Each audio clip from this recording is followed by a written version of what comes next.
we have to address agad. Meron tayong tinatawag na una si Price Control Council. So ipapakonvene na natin yan. Number 2, tawag ko yung mga may-ari ng gasoline stations, yung ibang stakeholders, yung ating mga konsehal, yung ating PNP, at mga departments natin dito sa Tuguegarao City Government. Ma-prepare na yung ating austerity measures for the city government. Siyempre, yung medyo hinay-hinay sa paggamit ng mga sasakyan at mga generator sets and all other inclusive directives na kailangan natin gawin para sa ating mga empleyado. It starts with us. Diba? It starts with us. Pero kakausapin din natin yung mga gasoline stations. Alam mo, may report, siguro ngayon ko na sabihin, I don't want to create panic. Hindi po ito para mag-panic tayo. Ito po ay para masiguro lang natin na sasapat yung ating mga supply ng petroleum products.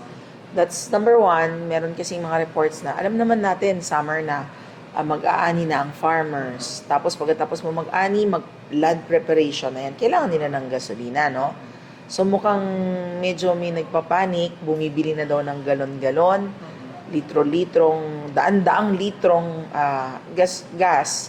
So nagsabi na rin sa atin na may ibang stations na pinagbabawal na ito, no? So we're going to talk to them as well para wag din mag-create ng ganong klaseng fear, no? And we assure them that maayos tayong lahat. So kakausapin isa-isa mga gasoline stations na siguro we need to institute guidelines. Tama yun na pag pumunta sa'yo, kung 1 galon lang baka pwede kasi kailangan pang generator. Minsan ganun talaga, no? Pero kung yung galon na napakadami na, siguro medyo dapat limitahan muna natin yon. And I think the gasoline stations themselves realize na ayaw din nilang mangyari yan kasi baka sa susunod sila din na maubusan, di ba?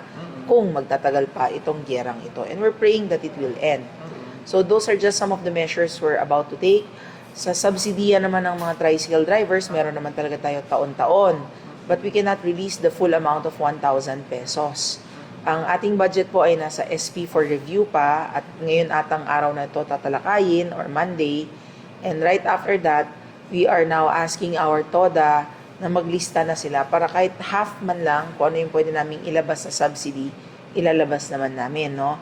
Upon the completion of the review at the SP of the gasoline of the budget ng Tuguegarao City, we will look into supplemental budget already para makatulong tayo doon sa mga tatamaan talaga kung sakaling tataas ng todo ang fuel prices dito sa atin sa Pilipinas. No, so these are just some of the things that we're doing now. Sa transport sector po yun, how about sa ibang mga sector? Yun ang gusto nating tignan sa farmers kasi, di ba, yun yung masaklap parating nadadamage ang ani, parating nababaha, nababagyo, kung hindi tagtuyot, no? Sobrang grabe. Nag-order na po ako ng purchase ng mahahabang hose na sisip-sip ng tubig mula sa Ilog, Cagayan at sa Pinakanawan River para mag-supply na ng tubig sa ating mga farmers. Sa atin na yun. Sagot na natin yun, Bombo Marvin. Tulong na natin yan sa mga farmers natin. May additional tractors tayo, kailangan gasolina din, di ba? Kinakailangan na naman, petrolyo na naman. So, the other ways, nag-order kami last year, this year actually, nag-bidding na, 4 na solar powered na patubig. So, I hope that this will alleviate some of the concerns ng ating mga farmers. Iba yung mga riders din, yung mga nagde-delivery riders, lahat ng yan, pag-uusapan natin, kaya nga nagpatawag tayo ngayon ng emergency meeting sa lahat ng mga kinauukulan. Doon sa sa mga tricycle drivers, mga ganyan, though may existing na 1,000 pesos na tulong. Kulang. Kulang yun. So may dadagdagan yun? We will see muna, depending we will ask from the council, yung umaari nating transportation sector, hindi lang siguro to, the transportation sector, kung kakayanin natin. May savings naman tayo sa gobyerno na itala, Bombo Marvin. Masaya akong i-report sa inyo yan, na medyo malaki-laki yung savings natin. But at the end of the day, lahat yan magrereklamo. Sabihin sa'yo, pag tumaas ang gasolina, lahat tataas ang bilihin, lahat tataas. So what we're trying to do is, ako on my part, naglagay na ako ng statement ko sa League of Cities of the Philippines na sana kausapin namin, urging the DOE, no, to check already ilan ba talaga ang, sa atin dito sa Tuguegarao, gusto natin malaman ilan ba talaga ang existing stocks ng petrolyo sa atin, ng petrolyo dito sa atin sa Tuguegarao. So from there we will work, no. Tingnan natin, monitor kami. Pero ganoon na nga, may reports na nag-umpisang nag-hoard ng ibang mga kababayan natin. So kailangan maglabas na ng polisiya at guidelines para hindi maiwasan natin ito na mga ganitong pangyari. Kasi mas lalong magpapanik ang tao, mas lalong tataas yung mga pangunahing bilihin pag naapektuhan na tayo dito. Mag-set tayo ng guidelines, di ba, na kung maaari, pakiusap natin sa kanila kasi we don't want to curtail the freedom to buy, no, and to sell. But at the same time, general welfare clause tayo, kailangan patas lahat, di ba? So, baka gusto naman nilang makisama without us having to strong arm them na, baka siguro, pag nagpakarga muna ngayon, vehicle muna, wag tayo mag-aalaw ng drum-drum. Kasi may ibang ganun daw, 900 liters. Ganun daw ang binibili, no? So, that's a bit dangerous. So, kausapin din natin ang asosasyon ng mga farmers kung paano ang dapat gawin. Baka sila mismo kinakailangan mag-produce sa talagang may farm lot sila, gaano kalaki yung farm lot nila, at ilan ang kailangan, ilista doon. Tapos from there, we supply all the gasoline stations with the list. Baka mas maganda yung ganun, Popo Marvin, na parang kahit pa paano, may control, no, from our end. Pero doon sa wala naman tayong mga nare-receive na yung mga gasolinahan mismo na nag-hoard ng mga products. So far, wala. May yung kinukuhanan natin ng gasoline, sabi sa amin, yung isang stasyon niya medyo naubusan na. So, worried din ako din kasi tayo, ang umpisahan siguro namin, ito na yung ating administrative order, no, nag-prepare na tayo ng draft. Baka umpisahan natin, we have to identify in the Tuguegarao City Government, aling mga vehicles namin ang kailangan talagang naka-full tank, alin ang vehicles na medyo pwedeng i-park, hindi mo na ilalabas, no? Austerity measures tayo sa city government when it comes to our vehicles. Tapos, unfortunately, kahit gusto namin magpahiram ng mga sasakyan, baka medyo i-minimize natin, if not altogether, stop muna yung pagpapahiram ng bus natin outside of Tuguegarao City.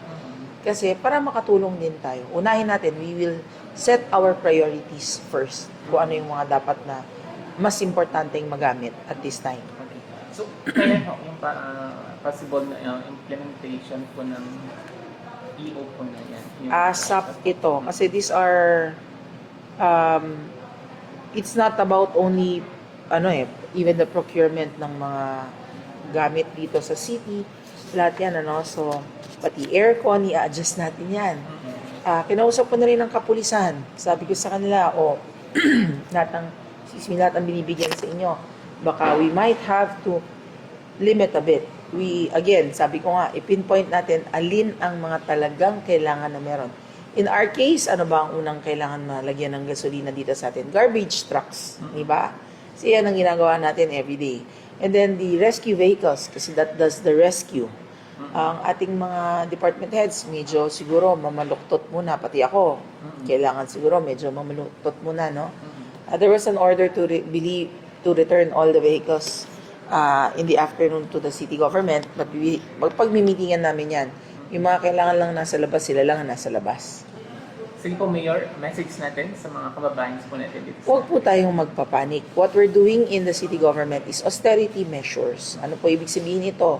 Kung kinakailangan natin magtipid, pansamantala talaga na medyo mas maghigpit pa kami, ay gagawin po namin dahil we are uncertain.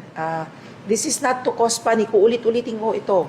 Huwag tayong magpapanik. Kasi pag may panic buying. At pag may panic buying, may hoarding. At pag may hoarding, mauubusan lahat ng industriya, lahat ng sektor maapektuhan. At this time, okay pa po ang Pilipinas.